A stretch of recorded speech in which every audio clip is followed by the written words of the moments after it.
coalition, that if I did end up lending my support to the Clinton coalition, that I must send out an endorsement. And here it is, 4 hours before polls close in the East Coast, and I'm doing my best. I can't give you an endorsement, but I can give you an analysis. Living on the West Coast most of my life, I am now learning about the East Coast power structures in a way that is deeper than I had the last couple of years in some respects. I'm far, far away physically from the street and the hill. I did not attend an Ivy League university. I have rubbed shoulders once in a while with a big wig or two, but what I have learned, I am learning, would be obvious to many insiders. What is power in America today? How is it measured? And for me, the email from Michael Froman to John Podesta showing Wall Street's recommendations of the Obama cabinet superficially through the WikiLeaks got me going down this rabbit hole, figuring out who is in charge in this particular case of bringing into being the Obama administration. And let's see here. What I have for you is, okay. This was the cabinet that was sent out by Michael Froman to John Podesta a month before the election. And these were the actual decisions made. The bold ones match. And what I'll try to do is move this over a little bit so you can see what's going on here. We have virtually an exact fit, really. That's the superficial aspect. Oh, Wall Street fixed this. Robert Rubin fixed this. But in fact, the relationship with Froman and Obama goes back to Harvard. Froman went on to work in the first Obama administration, first Clinton administration. Then he followed Robert Rubin to Citigroup, then introduced Obama to Rubin in 2004. So it does indeed look like a Citigroup cabinet. But when you try to figure out, okay, who is Robert Rubin? Robert Rubin, started at Goldman. Robert Rubin is clearly in touch with Larry Fink at BlackRock, who runs the most money of any person in the world, has like 5 to 15 trillion in assets under management. So these people are all very connected, and the common denominator, superficially, is the Bilderberg Group, the Trilateral Commission, and the Council on Foreign Relations. Most of the people that enter these offices serve on those bodies. And it's a complicated revolving door. And this article right here, Grand Strategy Makers in the U.S. Presidency, is an absolutely excellent article indicating that we have this one elite that has a conservative face and a liberal face. But what they have in common is, for example, which economists are on the Council on Foreign Relations, the Trilateral Commission, and the Bilderberg Group. Most of them are extremely conservative, with the exception of Volcker. We have people like Neil Ferguson, extremely conservative, Thatcherites. So there aren't a lot of progressive voices because the CFR was founded by the Rockefellers, funded by them, as was the Trilateral Commission. And in the case of Bilderberg, you have large corporate CEOs, so they don't send necessarily very many of the billionaires to these three organizations. It's generally their acolytes, their proteges, and their spokespeople coming from the think tanks. So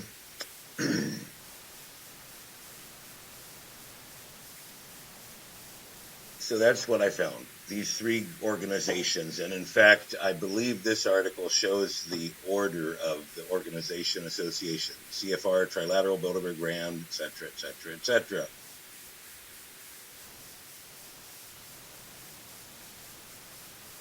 What was most astonishing about the Citigroup cabinet that was inserted, or the discussions that Obama had with Froman that made it appear like a Citigroup cabinet, but actually they were all Obama's ideas.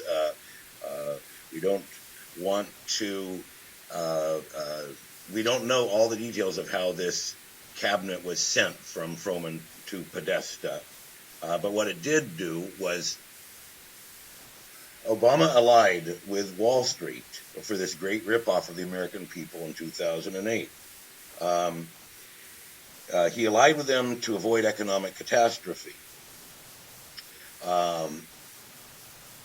He was not a reformer in the manner of a Roosevelt. His behavior showed conservatism and fear of the economy unraveling. And being the first African-American president in these times where the Fox News attack machine is extremely potent, obviously he was concerned on how many problems he could tackle simultaneously. And so he chose to, rather than prosecute Wall Street, use them to rescue the economy by bringing in Clinton's old cabinet. But it also meant massive amounts of wealth transfer to Citigroup as a consequence. Perhaps he took the best path he could find. After all, what do Robert Reich and Elizabeth Warren know about actually getting a capitalist economy firing on all cylinders? Of course, I believe the next phase of economics, what futurists have tried to describe as a Star Trek economy, where personal accumulation is no longer the main motivator. We do not see firing on all cylinders as necessarily the best way to create human happiness. So the whole concept of the economy has to be deconstructed because it's turned into a system of rents. Everywhere you see rents, and that is not actual production. And I'll try to explain briefly. If, for example, we had paid off $50,000 of everyone's mortgage debt in the United States in 2008, we could have achieved probably the same result in stabilizing the financial system. But instead what we did is we lowered the interest rate on money to 1% to allow the banks to accumulate, to vastly accelerate inequality. This was a price we had to pay to get the banks solvent again, was to basically give them free capital. So it's almost impossible for them to screw up. How can you screw up? You have unlimited free money that you can lend out. So, in a sense, I skip to the conclusion, which is that we have one ruling class in the United States. They wield political and economic power, and they split on cultural ideas, industries, nuance. Trump will bring in a Goldman banker to run Treasury, just as Obama did.